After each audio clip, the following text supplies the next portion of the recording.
Boa noite, começa agora o Jogo Jogado, os bastidores da política e das principais notícias de Campos e da região em destaque aqui na redação da Folha da Manhã. Hoje comigo o diretor de redação, Aloysio Abreu Barbosa, e nós vamos começar o nosso bate-papo com um assunto que tem dominado o noticiário de forma quase que unânime desde a semana passada, que é a pandemia do coronavírus. Sobretudo, passando também pelo campo político, a gente vai falar das manifestações de ontem a favor do presidente Bolsonaro e contra o Congresso, contra o Supremo Tribunal Federal, que aconteceram em algumas cidades do país, mesmo com todas as recomendações contra a aglomeração devido aos casos de coronavírus, entre essas cidades, aqui em Campos também. Aloysio, primeiro vamos falar um pouquinho desse cenário, dessa pandemia decretada aí pela OMS, né? A OMS reconheceu essa pandemia do coronavírus e esses números de casos crescentes aqui no Brasil. É preocupante o cenário, né?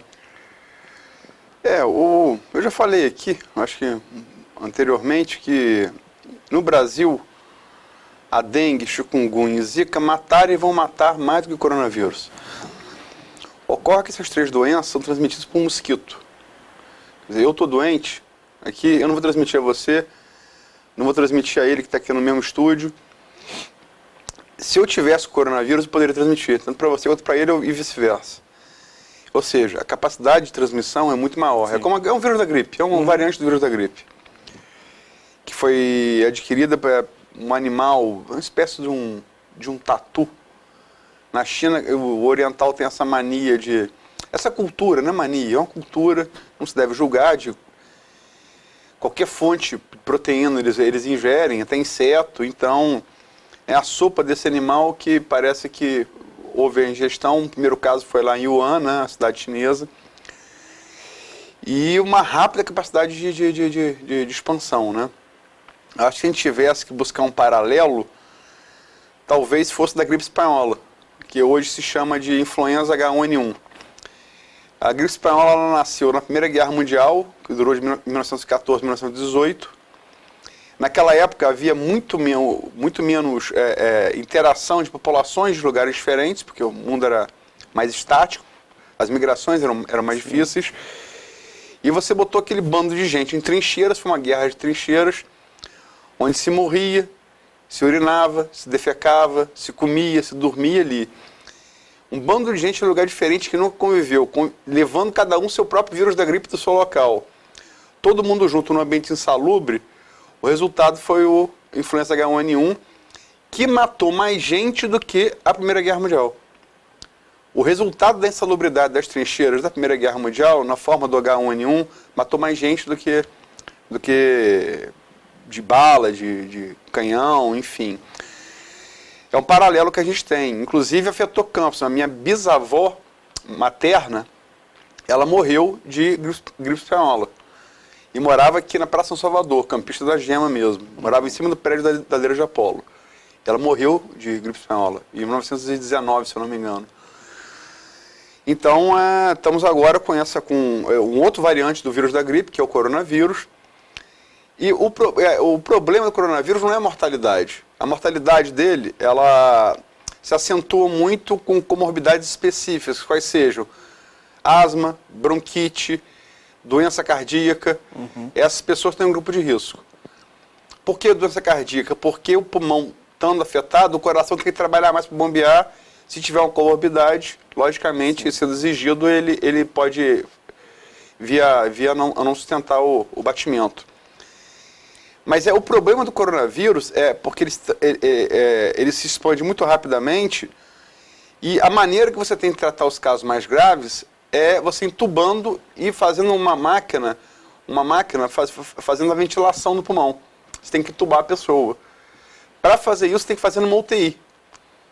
Não há leito de UTI em nenhum sistema de saúde público do mundo com vagas para uma grande demanda de uma hora para outra.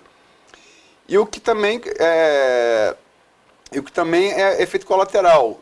Se estão todos os leitos de UTI ocupados, eu saio daqui, pego meu carro, vou botar fora, capoto de carro, preciso de UTI, não tem vaga na UTI. Eu vou morrer porque não tem vaga na UTI. Mas como outros casos também, um infarto, sim, qualquer caso. Um caso que precisa e vai estar tudo cheio. Você, além de não atender só os pacientes mais graves do coronavírus, eles vão tirar a vaga de outras pessoas que, por causa de outros motivos, vão precisar. Entra em colapso o sistema de saúde pública. Ocorreu isso na China, ocorreu isso na Itália. A Itália hoje, proporcionalmente, tem mais doentes e mortos que a China. Sim. Né? Então, porque a mortalidade do coronavírus, ela quer dizer, comorbidade de pulmonar, e doença pulmonar respiratória e cardíaca, e idade. Porque logo o organismo da pessoa ele fica mais fraco com a idade. Acima de 50 anos, a proporção é de 2% de mortos dos infectados. Acima de 60, dobra, 4%. Acima de 70, dobra, 8%. E acima de 80, de 15%. Então, acima de 80, mais um em cada 10 infectados morre. Então, é uma doença que ataca pessoas idosas. Quando eu estava subindo aqui para gravar, eu vi a manchete do Globo.com, que era que a OMS confirmando a morte de crianças por coronavírus, né? Então já começa também, é muito menor, como você está colocando aí a proporção, mas também já começa a chamar a atenção, porque tem crianças que até então a gente não tinha registro de crianças com morte por coronavírus. Mas eu vi o anúncio e como também vi o anúncio que a Europa vai fechar por um mês as fronteiras. Todo o continente europeu, toda a comunidade europeia, né, vai fechar durante um mês. A Europa hoje é o epicentro da doença. Né? Agora, a gente não sabe, pode ser uma criança que tem alguma dessas comorbidades. Pode ser. Doença pulmonar, doença cardíaca, né? Ocorre também, é mais raro, mas ocorre também em criança. Sim. Agora, porque você tem que fechar o convívio, tem que limitar o convívio das pessoas, né? E eventos esportivos, futebol, tem agora uma religião, sobretudo os líderes religiosos pentecostais que apoiam o governo Bolsonaro, o Malafaia disse que não vai fechar. A Mônica Bergamo soltou um vídeo ontem do bispo Edir Macedo, falando que isso é coisa de Satanás, que é invenção da imprensa. Porque a curva mostra muito claramente.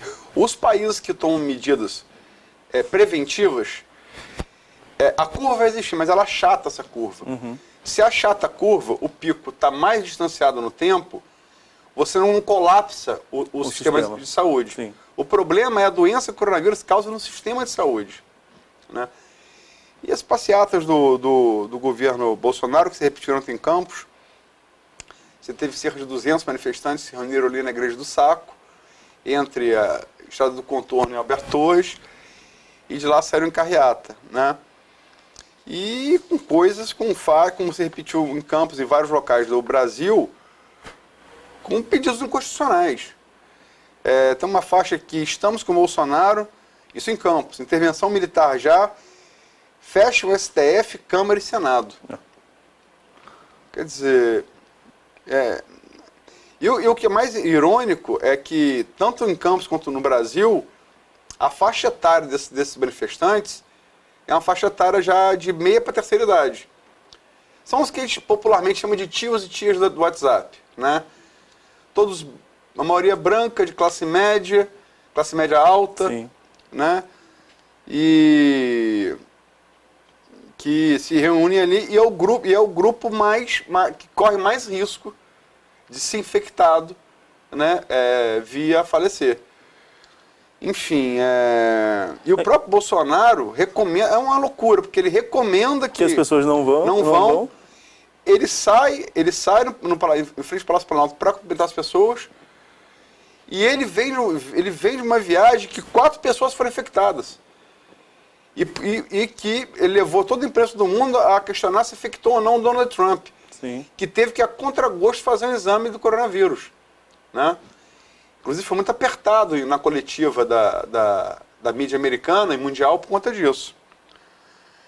E, quer dizer, pedir fechamento do Congresso, fechamento do Supremo... Como você mesmo disse, é inconstitucional, né? Há de se destacar também que se defende que o Bolsonaro tem o exercício de um mandato, porque ele foi eleito pelo voto popular e foi realmente eleito, uma eleição surpreendente para muita gente, os analistas não esperavam. Aí, se a gente for cair na questão da análise da eleição de 2018, tá, se ele participasse do debate, se não tivesse a facada, tem muito se, mas o que fica para a história é o que realmente aconteceu, e o Bolsonaro é presidente eleito democraticamente pela maioria dos eleitores. Alguns anti-bolsonaristas, digamos assim, tentam dizer que não foi a maioria do eleitorado, mas quem não compareceu abriu mão de votar, então vale a decisão da maioria dos eleitores. Bolsonaro exerce um mandato com o voto direto da população. Agora, os congressistas, né, tanto os senadores quanto os deputados, também foram eleitos. Então, se há de respeitar o sistema, os parlamentares também foram eleitos pelo voto direto. É o seguinte, as regras do jogo estão postas. Hillary Clinton ganhou a eleição do Donald Trump em 2016 com 3 milhões de votos a mais. O sistema deles é de colégio eleitoral. É diferente, sim. Só que isso não foi criado isso é assim há 234 anos. Você sabia.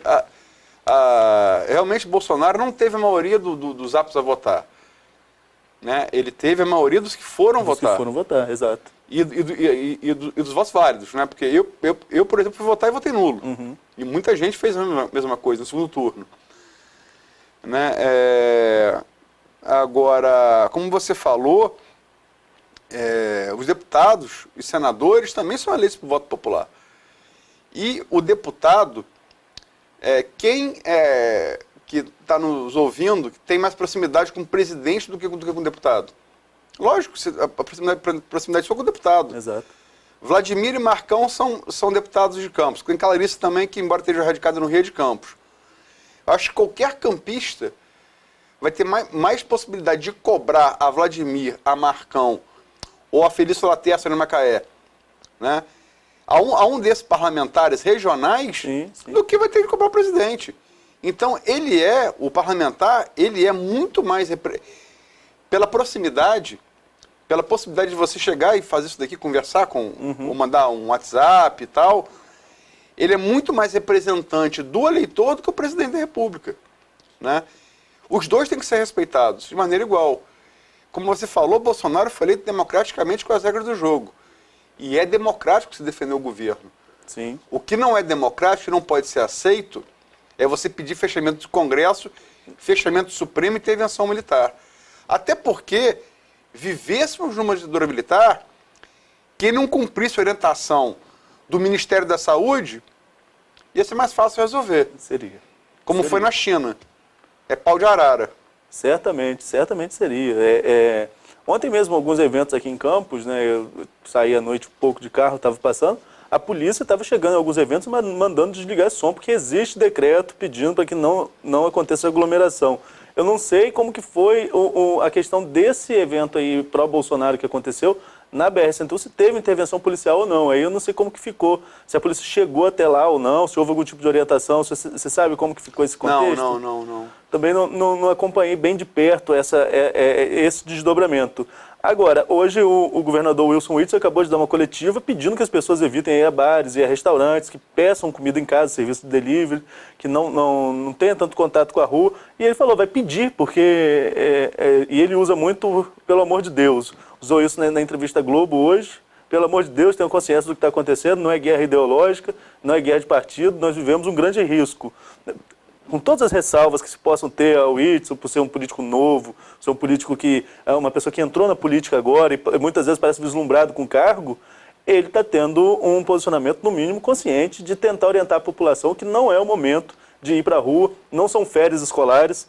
Ontem nós vimos as praias lotadas, no Rio, aqui na região, todas as praias lotadas. Por falar nas praias da região, Aloysio, e quem nos acompanha agora aqui na internet, Arraial do Cabo fechou os limites, turistas não entram em Arraial do Cabo. Fechou, não pode entrar turista na cidade até acabar esse período aí de gravidade do coronavírus. Então são muitas medidas extremadas que às vezes assustam, mas para tentar evitar esse colapso na rede de saúde, ao qual você se referiu no início. Porque, veja bem, a Itália, há um mês atrás, ele estava na mesma posição nossa. E a Itália hoje está botando polícia na rua, se alguém sair para a rua sem ter um documento dizendo para o que vai fazer, volta para casa e paga uma multa altíssima.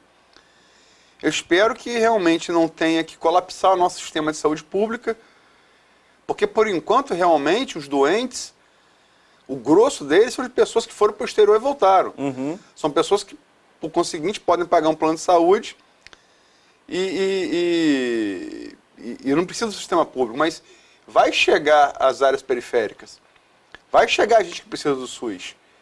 E aí que são elas. Né? E é muito rápido. Né? Se fala em 4 a 6 meses para que essa pandemia ela cesse. Né? Embora também uma influenza, eu estou falando da influenza, a gripe espanhola, que foi chamada de gripe espanhola à época, porque foram os jornais da Espanha que descobriram pela primeira vez o vírus, que noticiaram, né? Ele teve uma segunda onda que matou mais do que a primeira. Mas estamos falando da época também que não tinha nem antibiótico, né? Então, hoje, graças a Deus, a gente tem mais recursos. Mas, de certa maneira, não deixa de ser irônico perceber que a gente está vivendo uma praga meio medieval, que lembra também um pouco a peste negra na Idade Média. Sim. E no momento em que o Estado, em que forças do Estado negam a ciência, que é a única solução, a única arma que a gente tem para enfrentar isso, e que acham que o Estado tem que tutelar a moral do cidadão, que é um princípio pré-iluminista, portanto medieval, tenhamos uma praga medieval. E a peste negra na Europa matou 1/3 da população. Só para você ter uma ideia, a população que a França, que sempre foi um país mais populoso da Europa, quer dizer, tirando a Rússia, que está a maior parte na Ásia, a população que a França tinha no século XIII e XIV, que foi o auge da peste negra, ela só voltou a ter no século XVIII. 1 em cada 3 europeus morreram. Não estou colocando, quer dizer, logicamente que ele foi peste bubônica, mas é irônico que no momento que você prega uma volta ao medievalismo no sentido de que o Estado passa a tutelar, querer tutelar a moral do cidadão, tenhamos de novo uma praga que parece medieval, né? Quem acredita em castigo divino, não é o meu caso, dá ideias. Pois é. Mas falando também nessas questões aí de recomendações, só destacar aqui que inclusive a festa Nossa Senhora da Penha e Tafona, que é uma festa tradicionalíssima aqui na nossa região, tem uma procissão aí que já teve público estimado em 40 mil pessoas. Enfim, são várias estimativas, mas já chegou a ter público estimado em 40 mil pessoas numa segunda-feira de dia útil nas cidades do entorno, mas recebe gente de todo o país. Nós recebemos até gente não falo nós porque já fiz parte da organização da festa, já recebemos gente até de outros países, e a Irmandade, junto com a Diocese de Campos, tomaram a decisão de adiar a festa, sem ter data para acontecer. De 12 a 20 de abril está suspenso, que é a data tradicional, na semana que é posterior à Páscoa, e a festa aí vai ficar para uma outra data, e outras medidas estão sendo adotadas em todas as cidades da região. Eu estava falando, antes de subir para cá, falava com o presidente das câmaras da região, que vão restringir acesso ao parlamento, aos prédios do legislativo aqui nas cidades da região. Então é um momento realmente de muita tensão e de que todo mundo tem que ter responsabilidade com o que está fazendo, porque coloca muita gente em risco, né? Como você falou, é isso. É sentido os direitos, vivemos um momento onde os direitos individuais vão ter que ser suprimidos pelos direitos coletivos. Na Europa estão apelando para a polícia, na China é ditadura. Tem que cumprir. Né? O caso mais emblemático é da Coreia do Sul, que é vizinha da China, e chamando o cidadão para participar por meio de aplicativos. A Coreia do Sul começou junto com a Itália, os índices são iguais, e depois dispara na Itália, a Coreia do Sul consegue baixar eles muito rapidamente. Que é justamente nessa capacidade que o oriental parece ter, é um determinismo que se discute se isso existe ou não, mas parece ter um compromisso coletivo muito maior. E para fechar, antes que Paulinho corte a gente, 3 coisas. Dada a demonstração de responsabilidade do presidente Jair Bolsonaro ontem, que mesmo aconselhado a ficar em quarentena por todos os médicos sanitaristas e infectologistas, tocou pessoas, deu a mão a pessoas, pegou, colou o rosto, vindo de um voo com 4 pessoas infectadas, né? Infectou ainda o prefeito de Miami, também foi infectado lá. O Miguel Reale Júnior, o jurista, pediu um exame de sanidade mental para Bolsonaro. Outra jurista, a Janaína Pascoal, eleita pelo PSL, deputada estadual mais votada de São Paulo, pediu o afastamento de Bolsonaro do cargo pela incapacidade de responder à crise. Não foi nem impeachment, ela pediu afastamento, porque ela falou que não tem tempo nem para impeachment. Né? E eu sempre gosto de lembrar, você vai falar assim, quando o PT começou o processo de derrocada. Para mim, foi naquele comício de Lula na ABI, Associação Brasileira de Imprensa no Rio de Janeiro, em janeiro de 2015, onde ele falou do exército do Stedley, que ia botar na rua. Os militantes de Quaquá foram lá e agrediram pessoas na rua contra o governo, e a partir dali começou a derrocada do PT. Teve reação à época também? Teve reação. O Clube Militar falou que o Exército no Brasil tem um de Caxias. Né? E aí botou a coisa nos seus lugares, como de fato, quem é possado para ter exército é o Exército Brasileiro. Sim. Tá certo que seja assim. É aqui o que é o lugar do mundo. Agora, vamos ver. Mas o que houve ontem em Brasília me pareceu muito similar ao que eu vi em janeiro de 2015. Né? Mas vamos ver, vamos esperar o tempo passar. Vamos esperar e esse assunto sobre coronavírus, a gente tem várias coisas para comentar ainda, a gente poderia ficar aqui bastante tempo falando sobre ele, mas no próximo bloco a gente vai mudar um pouquinho a pauta, a gente vai falar sobre a política de Campos. Ontem a Folha da Manhã trouxe uma entrevista com o juiz Pedro Henrique Alves, que é cotado aí como pré-candidato, convidado a ser pré-candidato pelo Rodrigo Bacelar, e tem também especulações sobre o delegado de Polícia Federal Paulo Cassiano. Já já a gente volta.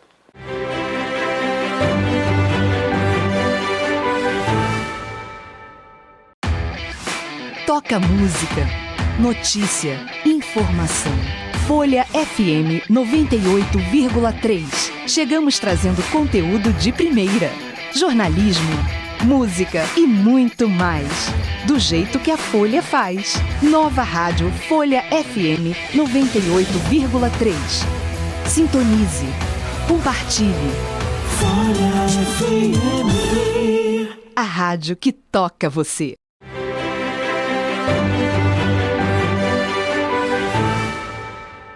Estamos de volta com o Jogo Jogado. Hoje aqui comigo o diretor de redação Aloysio Abreu Barbosa e estamos comentando sobre os principais assuntos de Campos e da região. Falamos no primeiro bloco sobre as questões do coronavírus, importantíssimas, e é sempre bom alertar que todos precisam tomar cuidado, todos precisam tomar as medidas de precaução e lembrar que, como a Aloysio colocou no bloco anterior, os direitos individuais às vezes vão ser sobrepostos pelos direitos coletivos. É necessário que se pense no todo e não só individualmente a partir de agora, até porque vivemos em estado de emergência, como decretou ainda há pouco o governador Wilson Witzel. Mas falando um pouquinho da política de Campos, na edição de ontem, desse domingo, a Folha da Manhã trouxe uma entrevista que o Aloysio fez por e-mail com o juiz Pedro Henrique Alves, ex-juiz, na verdade, aposentado recentemente, que tem passagens aqui por Campos e também pelo Rio de Janeiro, e foi convidado pelo Rodrigo Bacelar, após uma cisão com Caio Viana, para ser candidato a prefeito de Campos. Aloysio, a gente já falou um pouquinho sobre essa questão do Pedro Henrique aqui, mas agora começa a se afunilar um pouquinho mais, começa a ouvi-lo de fato. Porque teve gente que chegou a especular que ele não seria candidato, mas não está bem assim o jogo, né? Mas foi uma fake news, né, criada pela assessoria de Caio Viana, que é interessado porque Rodrigo era considerado até semana retrasada o principal articulador da campanha de Caio, né, e houve uma ruptura, o que tudo indica, como você também sabe, apurou, uma disputa ali, não só por Igor Pereira, como de nomes fortes, porque acabou a coligação proporcional. Sim. Agora é coligação por partido. Você não pode coligar um partido com outro para proporcional, pode coligar só para majoritária. Exato. Que é uma tentativa que eu acho até é uma novidade, né? Nunca foi assim antes, então, todo mundo está tendo muita dificuldade. Eu conversei hoje, entrevistei hoje três pré-candidatos, o secretário de Rafael, o Elinho Naim, o Brandner Arenari e o Rafael Twin. Todo mundo está tendo muita dificuldade com isso, né? No Folha no Ar.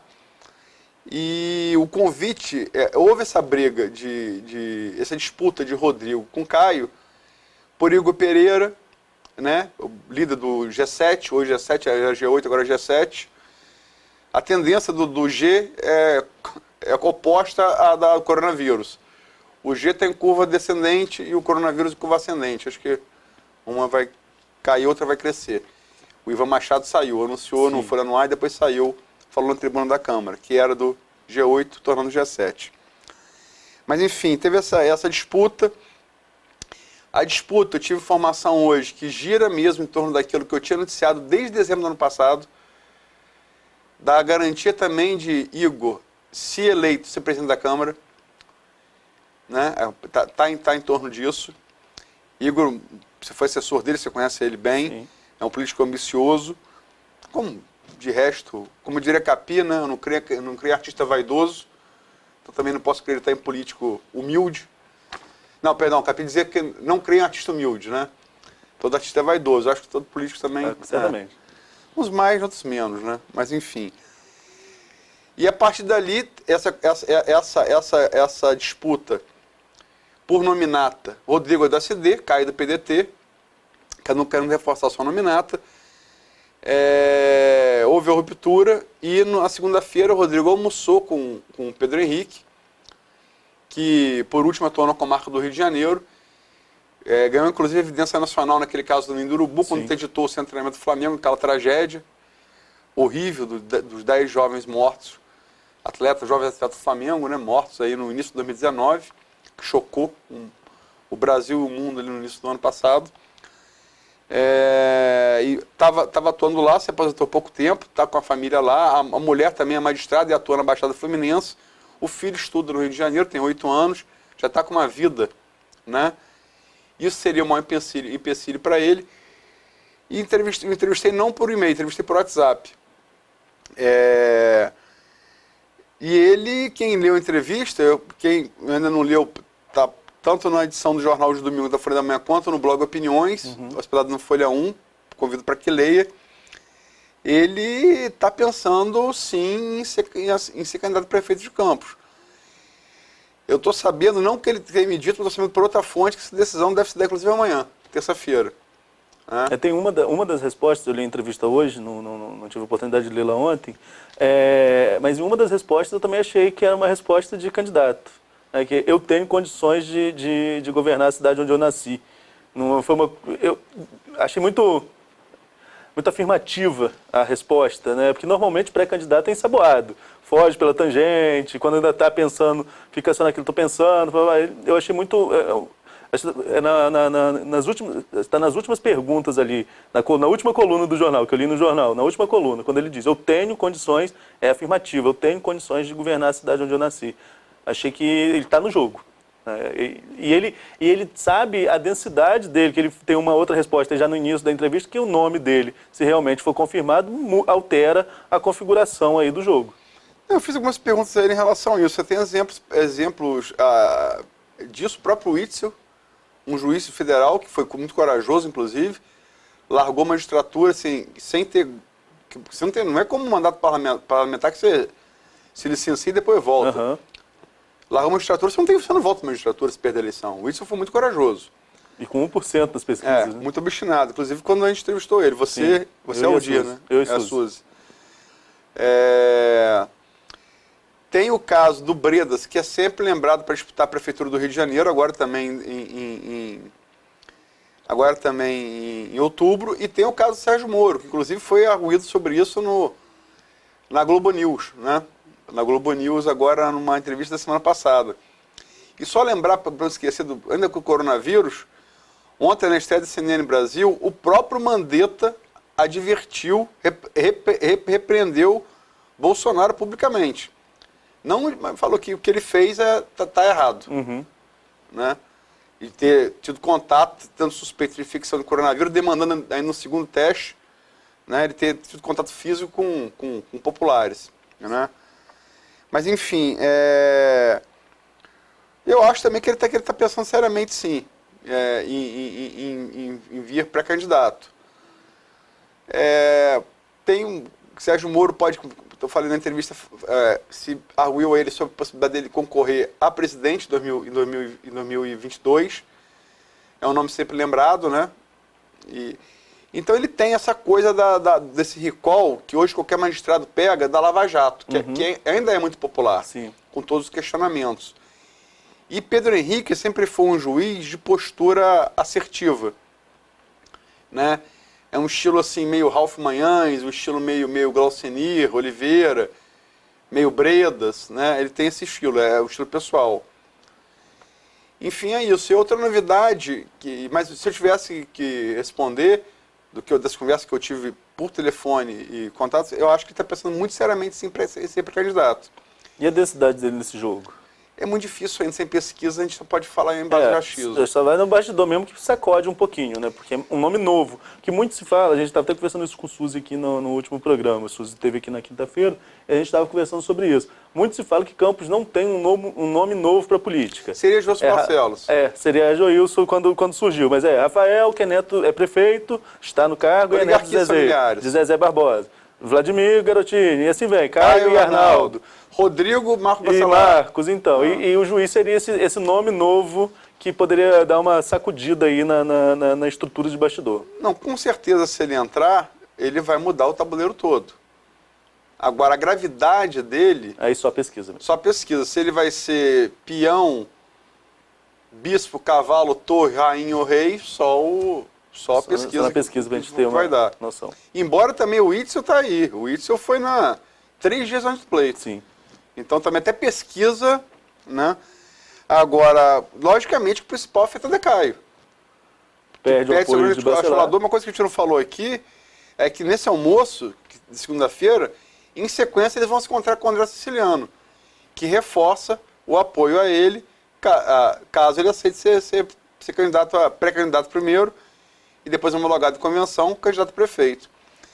E para terminar, o ponto final também trouxe a possibilidade do que foi inventado em rede social, né? O delegado Paulo Cassiano, que ficou à frente da Polícia Federal das investigações da Chequinho, como também da Machadada. Sim. Né? Chequinho, que acabou prendendo o ex-governador Garotinho e a ex-governadora Rosinha, e a Machadada, que também acabou prendendo a ex-prefeita Carla Machado. Atual prefeita. Estava saindo na época. Perdão, desculpa. Atual prefeita Carla Machado, foi um mandato anterior. Isso. Desculpa. Mas ele não confirmou e nem negou. Eu acho que, assim, é uma especulação, né? Mas é uma especulação também que de certa maneira, causa impacto no cenário. Porque, Paulo Cassiano, a polícia responsável pelas investigações eleitorais, por força constitucional, é a Polícia Federal. E Paulo Cassiano já foi designado para comandar as investigações de todos os processos eleitorais de outubro agora, nos 18 municípios pelos quais a Delegacia Federal de Campos é responsável. Sim. São 2 funções incompatíveis. O juiz, por exemplo, ou o promotor, eles têm que se licenciar obrigatoriamente sair do cargo. Licenciar não, tem que sair do cargo. Renunciar ao cargo para ser candidato. O delegado não. O delegado pode se licenciar. O juiz, por exemplo, tem prerrogativas que não gosta do delegado. Ele é inamovível, ou promotor. Né? O delegado não. O delegado ele sai do lugar, roda e tal. Então, são todos órgãos do sistema de justiça, né? Mas tem prerrogativas diferentes. E tem uma outra coisa com o Cassiano também que a gente tem que levar em consideração, é que ele não é filiado a partido, você coloca isso, e o prazo para filiação termina agora, em abril. Até 4 de abril tem que estar com a ficha abonada pelo diretório regional. Então, o tempo é curto também para saber se vai ou se não vai. Não é um suspenso que vai durar muito tempo, né? Eu não acho que partido seria problema para ele, não. Mas eu acho que por enquanto é só uma mera especulação, mas rodou em rede social e causou grande impacto. A Folha registrou essa possibilidade também. Mas por enquanto é só uma especulação. O de Pedro Henrique eu acho que é uma coisa... mais robusta. Não falo o nome, eu falo da possibilidade, mais robusta. De ser pré-candidato. Esse foi o nosso Jogo Jogado dessa segunda-feira. Acompanhe mais informações em folha1.com.br e a gente volta na quinta com mais um programa trazendo todas as notícias dos bastidores da política de Campos e da região. Até lá!